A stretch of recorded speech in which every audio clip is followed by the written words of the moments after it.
मेरा नाम है ऋषिकेश ठोंबरे। आज इस वीडियो में समझेंगे भैया कैसे कस्टमर चर्न रेट को कैलकुलेट किया जाता है, उसकी इंपॉर्टेंस के भी समझ लेंगे और ये भी समझेंगे भाई क्यों कस्टमर आपको छोड़ के जाता है और कैसे आपको छोड़े जाने वाले कस्टमर को वापस से लाना है बिजनेस के अंदर। उसकी 5 टिप्स भी मैं बताऊंगा आपको, राइट। तो देखो, चलो इस वीडियो की शुरुआत करते हैं भैया। देखो, कस्टमर चर्न रेट क्या होता है? चर्न यानी कि छोड़ के जाना, यानी कि भैया वो कस्टमर जो आपके साथ टिकना नहीं चाहता, उसको आपकी सर्विसेज पसंद नहीं आ रही, इसलिए भी वो आपको छोड़ जाता है, राइट। इसे कहते हैं भैया कस्टमर चर्न रेट। अब इसको कैलकुलेट कैसे करते हैं? अब रेट आया यानी कि भाई कैलकुलेशन तो आ ही गया, तो इसे कैलकुलेट कैसे करते हैं? मान लेते भैया कि आपका मान लीजिए भैया आपका मतलब कि 3 महीने, जब 3 महीने का एक क्वार्टर होता है, तो ऐसा समझते भाई क्वार्टर के शुरुआत में जब आपका पहला क्वार्टर था, तो उस क्वार्टर की शुरुआत में आपके पास में 400 कस्टमर थे। लेकिन जब क्वार्टर वो खत्म हो गया और सेकेंड क्वार्टर स्टार्ट हो गया, तब आपके पास सिर्फ 380 कस्टमर रहे, यानी कि 20% कस्टमर चले गए आपके।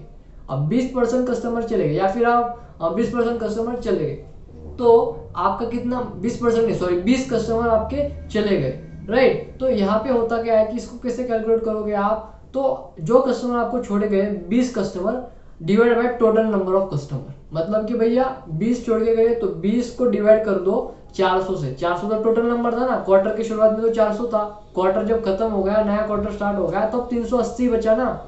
तो जो 400 था टोटल नंबर वाला, उसको डिवाइड कर दो।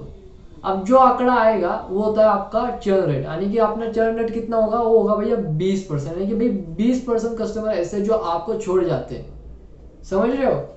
और ये आंकड़ा कब बड़ा हो जाएगा तो आपको समझ भी नहीं आएगा अगर ये आपने इसके ऊपर फोकस नहीं किया। ये क्यों बढ़ता है? कस्टमर रिटेंशनशिप कम होने के कारण। जब कम होती है कस्टमर रिटेंशनशिप, तो ये आंकड़ा बहुत ज्यादा बढ़ने लगता है।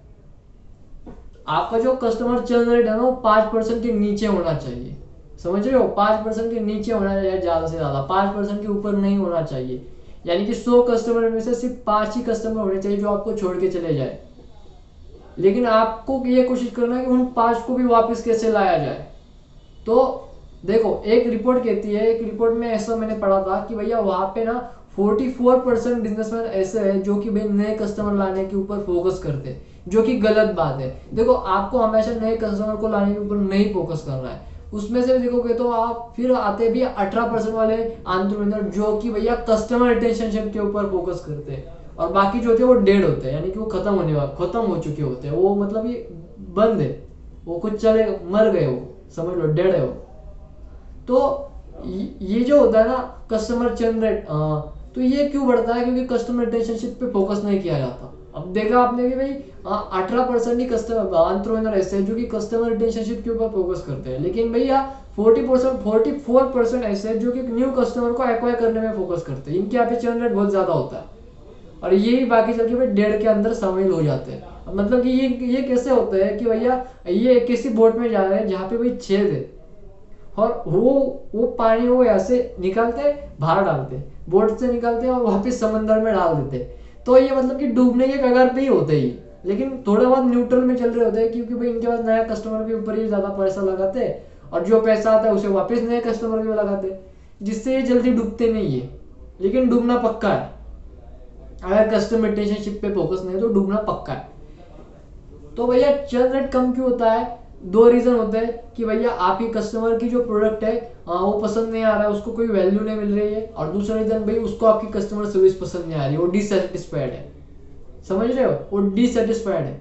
तो आप समझते हैं कि वो कौन सी 5 टिप्स है जो कि आपको यूज करनी चाहिए एक चर्न कस्टमर को वापस आपके बिजनेस के अंदर लाने की, उसे लॉयल बनाने। देखो, पहली तो कोशिश यही करो कि वो आपका अगर आपको छोड़ना चाहता है ना, तो वो आपको हंसते हंसते छोड़े। आप बोलेंगे भैया हंसते हंसते वो डिससेटिस्फाइड होकर जा रहा है, वो डीमोटिवेट होकर जा रहा है, उसे कैसे हंसा है? देखो, जब भी बिजनेसमैन गलतियां करते हैं, जो भी कस्टमर अगर किसी बिजनेस को छोड़ने की कोशिश करता है ना, तो वो क्या गुस्से में बात करते हैं या फिर भाई उनको ज्यादा वैल्यू नहीं देते हैं। तो इससे होता क्या है कि वो कस्टमर को और भी ज्यादा गुस्सा आ जाता है, वो इरिलेवेंट हो जाता है, मतलब कि इरिटेट हो जाता है। वो क्या करता है और 10 को बोलता है इसके पास मत जा, बहुत हरामखोर है, बहुत गंदी सर्विस देता है, इसके मत जा। तो वो तोड़ देता है कस्टमर को। इससे अच्छा आप क्या करो, उसके साथ विनम्र रहो, उसको बोलो कि सर हम आपको कोशिश जरूर करेंगे अच्छी से अच्छी वैल्यू फॉर मनी सर्विस देने की, और आपको जाना चाहते हैं ठीक है कोई बात नहीं, मतलब कि विनम्र बनना है, सीधी बात। जब वो छोड़ के जा रहा हो विनम्र बनोगे तो भैया वो ज्यादा गुस्सा नहीं करेगा, तो वो समझे चलो यार अच्छी कंपनी है, लोग अच्छे थे, अच्छी बात, लेकिन सर्विस तो अच्छी नहीं थी, तो वो छोड़ देगा, लेकिन गुस्से में नहीं छोड़ेगा। अब दूसरा कारण होता है, ये जान लो कि भैया क्यों आपको छोड़ के जा रहा है, उसके पीछे का कारण क्या, उसका रीजन जान लो। उसका रीजन जान लिया ना, उसको इम्प्रूव करो, उस रीजन को इम्प्लीमेंट करो नए अपने सर्विसेज के अंदर, जिससे आपका कस्टमर रिलेशनशिप बढ़ जाएगा। अगर जैसे आप अपनी बैड सर्विस को इम्प्रूव करना स्टार्ट कर देते हो ना, तो कस्टमर रिलेशनशिप भी बढ़ना स्टार्ट हो जाता है। यही होता है तीसरा पॉइंट। अब तीसरा पॉइंट ये है कि जो कस्टमर से रीजन मिला है क्यों आपको छोड़ के जा रहा है, तो उसको आपको इम्प्रूव कर देना है आपके नेक्स्ट सर्विसेज और करंट सर्विस और प्रोडक्ट के अंदर, ताकि भैया दूसरा कस्टमर आपको छोड़ के ना जाए। अब चौथा होता है कि भैया वो अगर आपको छोड़ के जा रहा है ना, तो उससे ये जरूर पूछना, भैया हम ऐसा क्या करें कि आप हमारे साथ लॉयल रहो। उसको पूछ लेना, वो बता देगा कि ऐसा क्या करो, क्योंकि उसको फीडबैक लेना कहते हैं।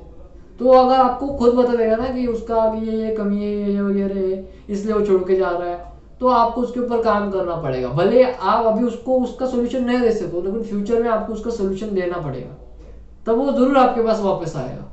जैसे आप देखोगे तो ये होता है, देखो ये जब भी सिम कार्ड कंपनी के साथ में होता है, राइट। अगर आप एयरटेल यूजर हो, अगर आप जियो में पोर्ट करते हैं तो एयरटेल आपको फोन करता है कि भैया सर क्यों जा रहे हो आप, राइट, आपको क्या प्रॉब्लम आ रही है, आपको इंटरनेट फ्री दूं क्या, मैं 1 महीना के लिए फ्री देता हूँ, बैठो आप। तो इसे कस्टमर रिलेशनशिप को मेंटेन करना कहते हैं। इससे कस्टमर चर्न रेट बहुत कम हो जाता है। तो आपको भी ये चीज यूज करनी चाहिए आपके बिजनेस के अंदर। उनको पूछो, और पॉसिबल है तो उनको तुरंत रोक लो, नहीं तो भाई उनको फ्यूचर में रोकना पड़ेगा। उनको फ्यूचर में वापस लाने के लिए उसको इम्प्रूव करना पड़ेगा। अब फ्यूचर में वापस लाने के लिए क्या करना पड़ेगा, यही आता है हमारा 5वां पॉइंट, उनके साथ कनेक्ट रहना पड़ेगा। उनको भाई हमेशा ईमेल करते रहो, उनके पास आपका नंबर तो होगा उनके पास, और उनका भी आपके पास नंबर होना ही होना है। छोड़ के जा रहे तो वो डिलीट कर देगा, लेकिन आप तो डिलीट नहीं कर सकते ना, आपका तो वो चंद कस्टमर है। तो आपको उसका नंबर सेव रखना है, उसका मेल आईडी सेव रखना है, और जो भी आपके अचीवमेंट्स है ना उसके ऊपर उसको डालना है। आपने कोई भी सर्विस इंप्रूव की, उसने भाई कितने यूजर ने उसको अडॉप्ट किया, आपको उसको डालना है। तो इससे क्या होता है, चांसेस बन जाते हैं कि वो आपके पास वापस आए। समझ रहे हो। अगर आपको ये वीडियो अच्छी लगती है तो इसे जरूर लाइक कर दीजिएगा, चैनल को सब्सक्राइब कर दीजिएगा, आगे चल के आपको ऐसी वीडियो मिलती रहेगी। Thank you.